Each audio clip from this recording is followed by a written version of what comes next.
ദൈവത്തിൻ്റെ അതിപരിശുദ്ധ നാമം ഓത്തുപ്പെടുമാറാകട്ടെ. വേദപുസ്തകം ഒരു വർഷം കൊണ്ട് വായിച്ചു തീർക്കുന്ന ശുശ്രൂഷയാണിത്. ഈ ശുശ്രൂഷയിലേക്ക് നിങ്ങളെല്ലാവരെയും യേശുവിൻ്റെ നാമത്തിൽ സ്വാഗതം ചെയ്യുന്നു. ഇന്ന് 43-ാമത്തെ ദിവസം വേദപുസ്തക വായനയിലേക്ക് പ്രവേശിക്കാം. സംഖ്യാപുസ്തകം 1-ാമത്തെ അധ്യായം. അവർ മിസ്രയീം ദേശത്തു നിന്ന് പുറപ്പെട്ടതിൻ്റെ 2-ാം സംവത്സരം 2-ാം മാസം 1-ാം തീയതി യഹോവ സീനായ് മരുഭൂമിയിൽ സമാഗമന കൂടാരത്തിൽ വെച്ച് മോശയോട് അരുളി ചെയ്തതെന്നാൽ, നിങ്ങൾ ഇസ്രായേൽ മക്കളിൽ ഗോത്രം ഗോത്രമായും കുടുംബം കുടുംബമായും സകല പുരുഷന്മാരെയും ആളാം പ്രതി പേർവഴി ചാർത്തി സംഘത്തിൻ്റെ ആകത്തുക എടുക്കുക. നീയും അഹരോനും ഇസ്രായേലിൽ 20 വയസ്സു മുതൽ മേലോട്ട് യുദ്ധത്തിന് പുറപ്പെടുവാൻ പ്രാപ്തിയുള്ള എല്ലാവരെയും ഗണം ഗണമായി എണ്ണണം. ഓരോ ഗോത്രത്തിൽ നിന്ന് തൻ്റെ കുടുംബത്തിൽ തലവനായ ഒരുത്തൻ നിങ്ങളോടുകൂടെ ഉണ്ടായിരിക്കണം. നിങ്ങളോടുകൂടെ നിൽക്കേണ്ടുന്ന പുരുഷന്മാരുടെ പേരാവിത്: രൂബേൻ ഗോത്രത്തിൽ ഷേദേയൂരിൻ്റെ മകൻ എലിയുസൂർ. ശിമയോൻ ഗോത്രത്തിൽ സൂരി ശദ്ദായുടെ മകൻ ശെലൂമിയേൽ. യഹൂദാ ഗോത്രത്തിൽ അമ്മി നാദാബിൻ്റെ മകൻ നഹശോൻ. ഇസ്സാഖാർ ഗോത്രത്തിൽ സുവാരിൻ്റെ മകൻ നെഥനയേൽ. സെബുലൂൻ ഗോത്രത്തിൽ ഹോലോൻ്റെ മകൻ ഏലിയാബ്. യോസഫിൻ്റെ മക്കളിൽ എഫ്രയീം ഗോത്രത്തിൽ അമ്മീഹൂദിൻ്റെ മകൻ ഏലീശാമ. മനശ്ശെ പെദാസൂരിൻ്റെ മകൻ ഗമലിയേൽ. ബെന്യാമീൻ ഗോത്രത്തിൽ ഗിദെയോനിയുടെ മകൻ അബീദാൻ. ദാൻ ഗോത്രത്തിൽ അമ്മി ശദ്ദായിയുടെ മകൻ അഹീയേസർ. ആശർ ഗോത്രത്തിൽ ഒക്രാന്റെ മകൻ പഗീൽ. ഗാദ് ഗോത്രത്തിൽ ദെയുവേലിൻ്റെ മകൻ എലിയാസാഫ്. നഫ്താലി ഗോത്രത്തിൽ ഏനാന്റെ മകൻ അഹീര. ഇവർ സംഘത്തിൽ നിന്ന് വിളിക്കപ്പെട്ടവരും തങ്ങളുടെ പിതൃഗോത്രങ്ങളിൽ പ്രഭുക്കന്മാരും ഇസ്രായേലിൽ സഹസാധിപന്മാരും ആയിരുന്നു. കുറിക്കപ്പെട്ട ഈ പുരുഷന്മാരെ മോശയും അഹ്റോനും കൂട്ടിക്കൊണ്ടുപോയി. 2-ാം മാസം 1-ാം തീയതി അവർ സർവ്വസഭയും വിളിച്ചുകൂട്ടി. അവർ ഗോത്രം ഗോത്രമായും കുടുംബം കുടുംബമായും ആളാം പ്രതി 20 വയസ്സു മുതൽ മേലോട്ട് പേര് പേരായി താന്താങ്ങളുടെ വംശവിവരം അറിയിച്ചു. യഹോവ മോശയോട് കൽപ്പിച്ചതുപോലെ അവൻ സീനായി മരുഭൂമിയിൽ വെച്ച് അവരുടെ എണ്ണമെടുത്തു. ഇസ്രായേലിൻ്റെ മൂത്ത മകനായ റൂബേൻ്റെ മക്കളുടെ സന്തതികൾ കുലം കുലമായും കുടുംബം കുടുംബമായും ആളാം പ്രതി 20 വയസ്സു മുതൽ മേലോട്ട് യുദ്ധത്തിന് പ്രാപ്തിയുള്ള സകല പുരുഷന്മാരും പേര് പേരായി റൂബേൻ ഗോത്രത്തിൽ എണ്ണപ്പെട്ടവർ 46,500 പേർ.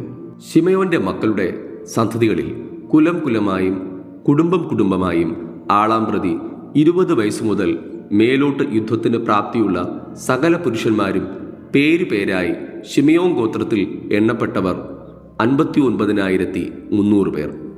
ഗാദിന്റെ മക്കളുടെ സന്തതികളിൽ കുലം കുലമായും കുടുംബം കുടുംബമായും 20 വയസ്സു മുതൽ മേലോട്ട് യുദ്ധത്തിന് പ്രാപ്തിയുള്ള സകല പുരുഷന്മാരും പേര് പേരായി ഗാദ് ഗോത്രത്തിൽ എണ്ണപ്പെട്ടവർ 45,650 പേർ. യഹൂദായുടെ മക്കളുടെ സന്തതികളിൽ കുലം കുലമായും കുടുംബം കുടുംബമായും 20 വയസ്സു മുതൽ മേലോട്ട് യുദ്ധത്തിന് പ്രാപ്തിയുള്ള സകല പുരുഷന്മാരും പേര് പേരായി യഹൂദാ ഗോത്രത്തിൽ എണ്ണപ്പെട്ടവർ 74,600 പേർ. ഇസ്സാഖാറിൻ്റെ മക്കളുടെ സന്തതികളിൽ കുലം കുലമായും കുടുംബം കുടുംബമായും 20 വയസ്സു മുതൽ മേലോട്ട് യുദ്ധത്തിന് പ്രാപ്തിയുള്ള സകല പുരുഷന്മാരും പേര് പേരായി ഇസ്സാഖാർ ഗോത്രത്തിൽ എണ്ണപ്പെട്ടവർ 54,400 പേർ. സെബുലൂന്റെ മക്കളുടെ സന്തതികളിൽ കുലം കുലമായും കുടുംബം കുടുംബമായും 20 വയസ്സു മുതൽ മേലോട്ട് യുദ്ധത്തിന് പ്രാപ്തിയുള്ള സകല പുരുഷന്മാരും പേര് പേരായി സെബുലൂൻ ഗോത്രത്തിൽ എണ്ണപ്പെട്ടവർ 57,400 പേർ. യോസഫിൻ്റെ മക്കളിൽ എഫ്രായിമിൻ്റെ മക്കളുടെ സന്തതികളിൽ കുലം കുലമായും കുടുംബം കുടുംബമായും 20 വയസ്സ് മുതൽ മേലോട്ട് യുദ്ധത്തിന് പ്രാപ്തിയുള്ള സകല പുരുഷന്മാരും പേര് പേരായി എഫ്രായിം ഗോത്രത്തിൽ എണ്ണപ്പെട്ടവർ 40,500 പേർ. മനശ്ശെയുടെ മക്കളുടെ സന്തതികളിൽ കുലം കുലമായും കുടുംബം കുടുംബമായും 20 വയസ്സ് മുതൽ മേലോട്ട് യുദ്ധത്തിന് പ്രാപ്തിയുള്ള സകല പുരുഷന്മാരും പേര് പേരായി മനശ്ശെ ഗോത്രത്തിൽ എണ്ണപ്പെട്ടവർ 32,200 പേർ. ബെന്യാമീന്റെ മക്കളുടെ സന്തതികളിൽ കുലം കുലമായും കുടുംബം കുടുംബമായും 20 വയസ്സ് മുതൽ മേലോട്ട് യുദ്ധത്തിന് പ്രാപ്തിയുള്ള സകല പുരുഷന്മാരും പേര് പേരായി ബെന്യാമിൻ ഗോത്രത്തിൽ എണ്ണപ്പെട്ടവർ 35,400 പേർ. ദാന്റെ മക്കളുടെ സന്തതികളിൽ കുലം കുലമായും കുടുംബം കുടുംബമായും 20 വയസ്സ് മുതൽ മേലോട്ട് യുദ്ധത്തിന് പ്രാപ്തിയുള്ള സകല പുരുഷന്മാരും പേര് പേരായി ദാൻ ഗോത്രത്തിൽ എണ്ണപ്പെട്ടവർ 66,700 പേർ. ആശേരിന്റെ മക്കളുടെ സന്തതികളിൽ കുലം കുലമായി കുടുംബം കുടുംബമായും 20 വയസ്സ് മുതൽ മേലോട്ട് യുദ്ധത്തിന് പ്രാപ്തിയുള്ള സകല പുരുഷന്മാരും പേര് പേരായി ആശേർ ഗോത്രത്തിൽ എണ്ണപ്പെട്ടവർ 41,500 പേർ. നഫ്താലിയുടെ മക്കളുടെ സന്തതികളിൽ കുലം കുലമായും കുടുംബം കുടുംബമായും 20 വയസ്സ് മുതൽ മേലോട്ട് യുദ്ധത്തിന് പ്രാപ്തിയുള്ള സകല പുരുഷന്മാരും പേര് പേരായി നഫ്താലി ഗോത്രത്തിൽ എണ്ണപ്പെട്ടവർ 53,400 പേർ. മോശയും അഹ്റോനും ഗോത്രത്തിന് ഒരുവൻ വീതം ഇസ്രായേൽ പ്രഭുക്കന്മാരായ 12 പുരുഷന്മാരോടും കൂടി എണ്ണമെടുത്തവർ ഇവർ തന്നെ. ഇസ്രായേൽ മക്കളിൽ ഗോത്രം ഗോത്രമായി 20 വയസ്സ് മുതൽ മേലോട്ട് യുദ്ധത്തിന് പ്രാപ്തിയുള്ള സകല പുരുഷന്മാരുമായി എണ്ണപ്പെട്ടവർ ആകെ 6,03,550 പേർ ആയിരുന്നു. ഇവരുടെ കൂട്ടത്തിൽ ലേവ്യരെ പിതൃഗോത്രമായി എണ്ണിയില്ല. ലേവി ഗോത്രത്തെ മാത്രം എണ്ണരുത്. ഇസ്രായേൽ മക്കളുടെ ഇടയിൽ അവരുടെ സംഖ്യ എടുക്കുകയുമരുത് എന്ന് യഹോവ മോശയോട് കൽപ്പിച്ചിരുന്നു. ലേവ്യരെ സാക്ഷ്യ നിവാസത്തിനും അതിൻ്റെ ഉപകരണങ്ങൾക്കും വസ്തുക്കൾക്കുമൊക്കെ വിചാരകന്മാരായി നിയമിക്കണം. അവർ തിരുനിവാസവും അതിൻ്റെ ഉപകരണങ്ങളൊക്കെയും വഹിക്കണം. അവർ അതിന് ശുശ്രൂഷ ചെയ്യുകയും തിരുനിവാസത്തിൻ്റെ ചുറ്റും പാളയമടിച്ച് പാർക്കുകയും വേണം. തിരുനിവാസം പുറപ്പെടുമ്പോൾ ലേവ്യർ അത് അഴിച്ചെടുക്കണം. തിരുനിവാസം അടിക്കുമ്പോൾ ലേവ്യർ അത് നിവർത്തേണം. ഒരന്യൻ അടുത്തു വന്നാൽ മരണശിക്ഷ അനുഭവിക്കണം. ഇസ്രായേൽ മക്കൾ ഗണം ഗണമായി ഓരോരുത്തൻ താന്താൻ്റെ പാളയത്തിലും ഓരോരുത്തൻ താന്താൻ്റെ കൊടിക്കരികയും ഇങ്ങനെ കൂടാരം അടിക്കണം. എന്നാൽ ഇസ്രായേൽ മക്കളുടെ സംഘത്തിന്മേൽ ക്രോധം ഉണ്ടാകാതിരിക്കേണ്ടതിന് ലേവ്യർ സാക്ഷ്യനിവാസത്തിനു ചുറ്റും പാളയമിറങ്ങണം.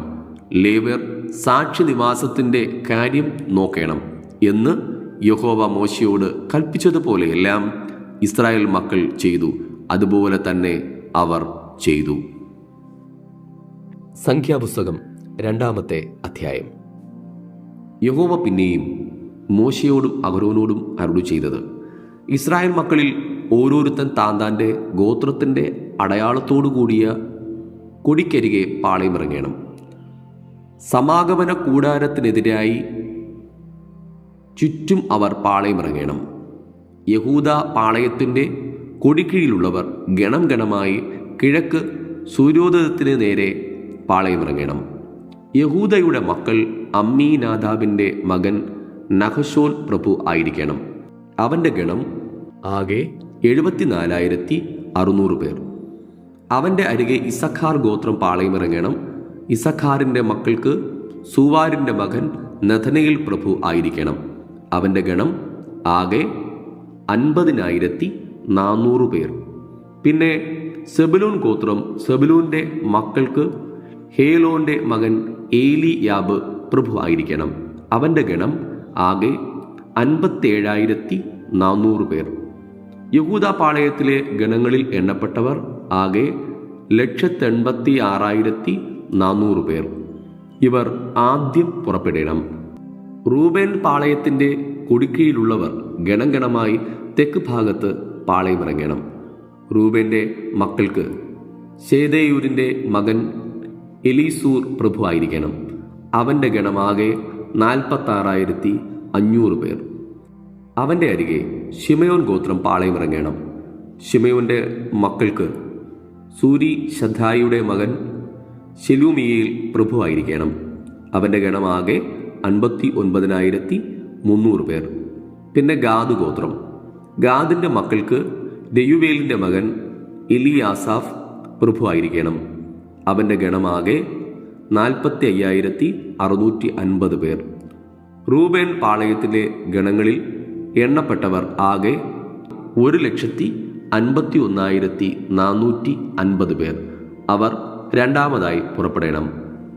പിന്നെ സമാഗമന കൂടാരം പാളയത്തിൻ്റെ നടുവിൽ ലേവ്യരുടെ പാളയവുമായി യാത്ര ചെയ്യണം. അവർ പാളയമിറങ്ങുന്നത് പോലെ തന്നെ താന്താങ്ങളുടെ കൊടിക്കരികെ യഥാക്രമം പുറപ്പെടണം. ഇബ്രാഹിം പാളയത്തിൻ്റെ കൊടിക്കീഴിലുള്ളവർ ഗണം ഗണമായി പടിഞ്ഞാറേ ഭാഗത്ത് പാളയമിറങ്ങണം. ഇബ്രാഹിമിൻ്റെ മക്കൾക്ക് അമ്മീഹൂദിൻ്റെ മകൻ എലീശാമ പ്രഭുവായിരിക്കണം. അവൻ്റെ ഗണം ആകെ 40,500 പേർ. അവൻ്റെ അരികെ മനശ്ശെ ഗോത്രം പാളയമിറങ്ങണം.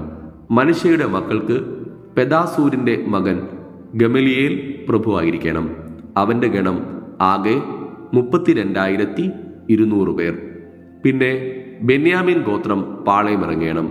ബെന്യാമീൻ്റെ മക്കൾക്ക് ഗിദയോനിയുടെ മകൻ അബീദാൻ പ്രഭുവായിരിക്കണം.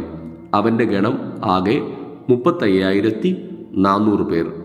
ഇബ്രാഹിം പാളയത്തിലെ ഗണങ്ങളിൽ എണ്ണപ്പെട്ടവർ ആകെ 1,08,100 പേർ. അവർ മൂന്നാമതായി പുറപ്പെടണം. ദാൻ പാളയത്തിൻ്റെ കൊടുക്കീഴിലുള്ളവർ ഗണം ഗണമായി വടക്കേ ഭാഗത്ത് പാളയമിറങ്ങണം. ദാന്റെ മക്കൾക്ക് അമ്മി ശദ്ധായിയുടെ മകൻ അഹിയേസർ പ്രഭുവായിരിക്കണം.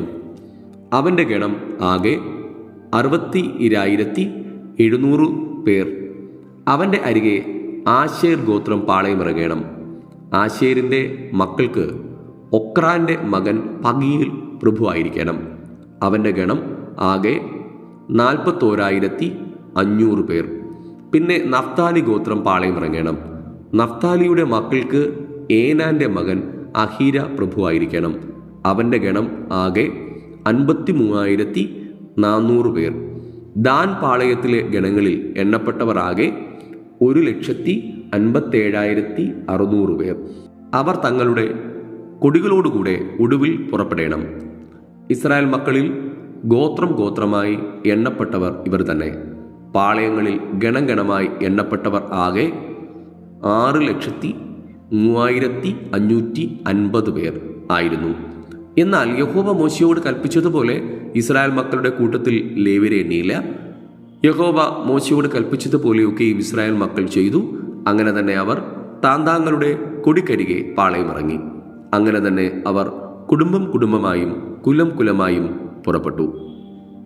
ഇവിടെ ഇന്നത്തേക്കുള്ള തിരുവചന വേദഭാഗം വായിച്ച് അവസാനിക്കുന്നു. വായിച്ചു കേട്ട തിരുവെഴുത്തുകളാൽ ദൈവം നമ്മെ ഏവരെയും അതിസമർത്ഥമായി അനുഗ്രഹിക്കുമാറാകട്ടെ. ആമേൻ.